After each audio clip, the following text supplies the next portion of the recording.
phela uzongatshori namuntu monganuki kahle nuka kahle ujole uzalise ube ubaba kaBoy angazi ke ekondleni oBoy ukuthi kanjani lapho uyabona uyabo masibukisa sasa ke lokuthandwa nje kwawo iningizimu Afrika nakwezinye nje indawo mawubuka ke indlela nje osomkhulu ngayo ngoba ubukeleke phansi kakhulu singathi kungakanani wemfowethu uyabona njengoba manje umculo soqhuquzela lezi zinto esengiyibalile usukhule kakhulu uyazi ke na ukuthi izinto thina esakhula sithi asibalekile azikho zinhle noma angeke zayivusa imizi zinogazi kunalezi thina esasicabanga ukuthi izona eze right uyabo abona nje umculo ukhuluma ngemjolo ukhuluma ke ngokuqoka kahle siyazi sonke uma usugqoka kahle kakhulu sikhona ezinye izinto ezibalekile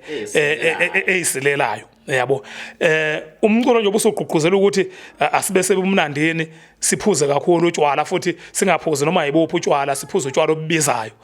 siyazi ukuthi zonke lezo zinto lezo zidala ukuthi kube nezinto ezisilela ngemumva emndenini yethu ezibalekile kodwa ngoba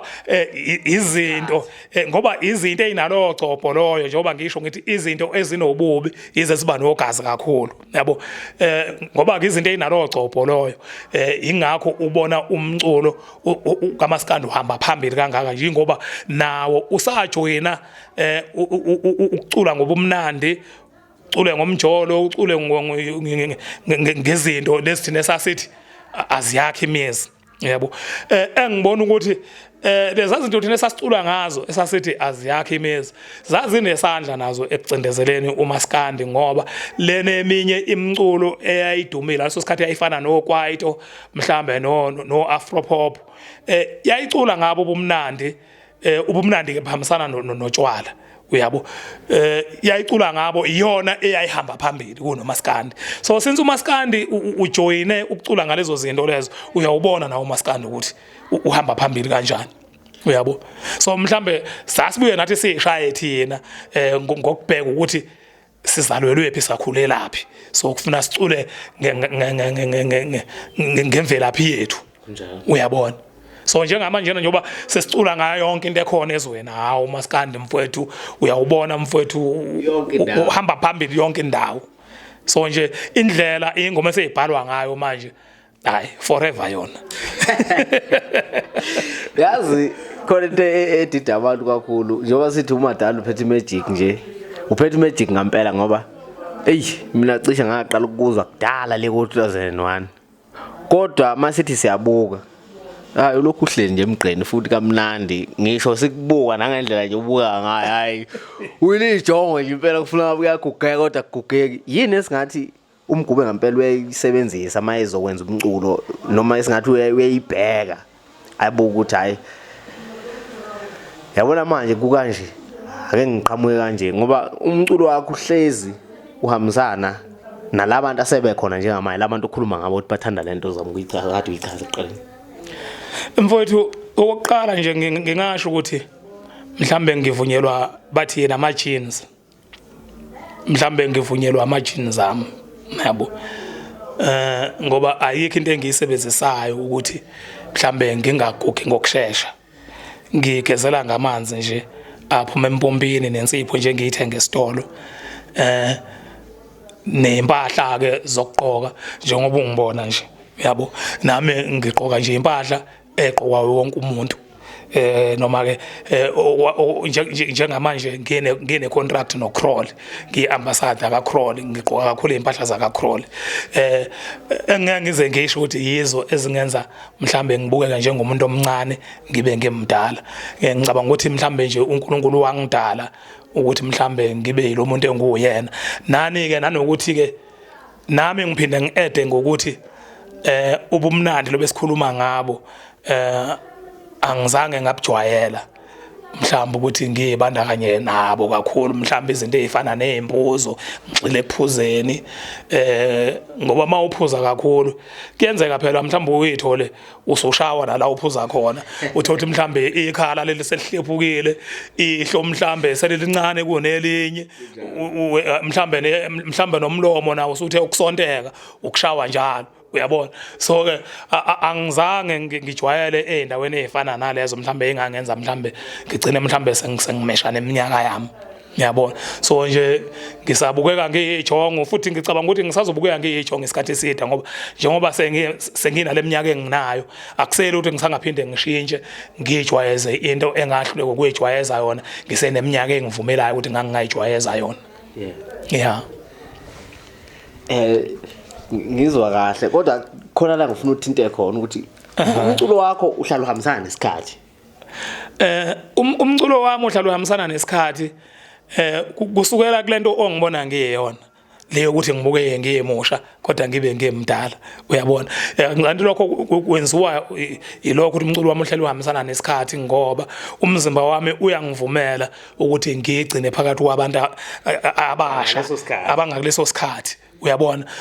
lokho kungenza ngibabona ukuthi okay labantu bamanje bahamba nalesi style njengoba kade ngichazela nje ngezinto eseyiculwa manje engafani esaseyicula phambilini lokho ngikubona ngoba ngiphakathi kwabo laba bantu abayiculayo uyabo futhi nabo abakwazi ukungcwasa ngoba manginabo siyalingana uyabona so ke lokho kungisiza ke kuthenini nami ngiyibambe kalula indlela esihanjwa ngaleso sikhathi yabo ngoba ngeke ngithi nje mangabe ngiye phakathi kogcokama ngiye phakathi kojiva ngiye phakathi ko limit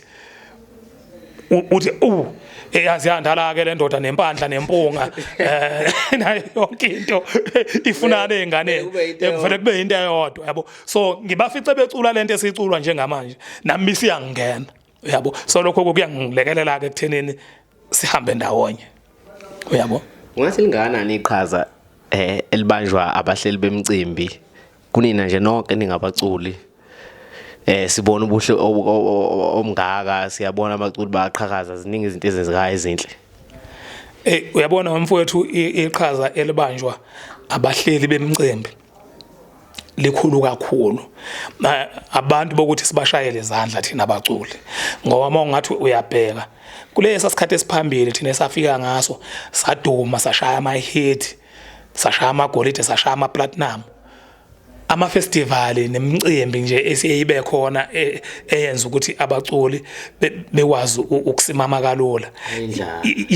yayingekho sasize mhlambe kube khona ipromote ethile eyenza amashow nakhona mayithi yenza ishow iyenze eholweni yabo so wawungakwazi ukuzenzela imali ngaphandle ukuthi udayise emakethe uthole imali yama royalties once waflop emakethe kusho ukuthi kulowo nyaka loyo kuphelile ngawe yabo so njengamanje is long une hit noma ngabe kuthiwa mhlambe leyo hit isineminyaka emithathu uyabo kule minye iminyaka ulokhu uhluleka ukushaya ihit kodwa lo hit le isakusebenzela ngoba usakwazi ukuqashwa emcimbini mhlambe uthole lo 30,000 yabo uthola mangabe ube nenhlanhla mhlambe enyakeni waqashwa mhlambe emcimbini engaphekwe 10 kufanele ziphile izinto ozozenza kini yabo ingakho usukwazi ukubona abaculi bakhe kahle makubo behamba ngeemonto ezisezingeni eziright begqoka kahle bephuza utshwala obubizayo uyabo ingoba sebenayo indlela elula yokwenza imali ngaphandle kokuthembela ekuthenini umuntu uzoze adayise kakhulu emarket yabo mhlambe ukube lento yafika ngesikhathi sethu yokuthi kwande abahleli bemicimbi abangaka abahleli imicimbi bekwazi ukwenza abaculi besebenze bebakhokhele ngicabanga ukuthi umuntu ngabe usesicongweni kakhulu ngabe unemali kakhulu ngabe sinemali kakhulu thina baculi esafika kulesa sikhathi esiphambilini yabo ngabe impilo yethu inhle kakhulu yabo kodwa ke sibonga ukuthi ke sikwazile ukuseva amagama ethu kwaze kwafika lesisikhathi samanje sesinemicimbi esiyenzeka now and then ngoba eminye yayo iyakwazi ukusiqasha nathi sikwazi nathi ukuthi impilo ethu kubalula kuna ngalesa sikhathi esaduma ngaso. Yebo. Khona isikhathi sobumnyama mfowethu esifikile walahlekelwa insizwa ebikukhonze kakhulu iuphusha nomsebenzi wakho kakhulu. Udubula umfowambatha. Ungathi kulimaza kangakanani le nto? Mntaka baba ingilimazile yona kakhulukazi njengomuntu ebesijwayelene naye ngoba uDubula ubengeyena nje umlandeli kuphela bese kukhona nanokujwayelana nje ube umuntu obekhululeke kakhulu uDubula so bekulula ukuthi nijwayelane kuze kudlulele ekuthenini use umlandeli yabo. So kungilimazile kakhulu ukuhamba kwale yansizwa nakhona yikho ukuthi ubizo ngoba ngicabanga ukuthi yansizwa yahamba ngendlela eyayibizwe ngayo ngoba angazi ukuthi mingake imhlangano engambambisa yona ngizama ukumxwayisa indlela ayedlala ngayo.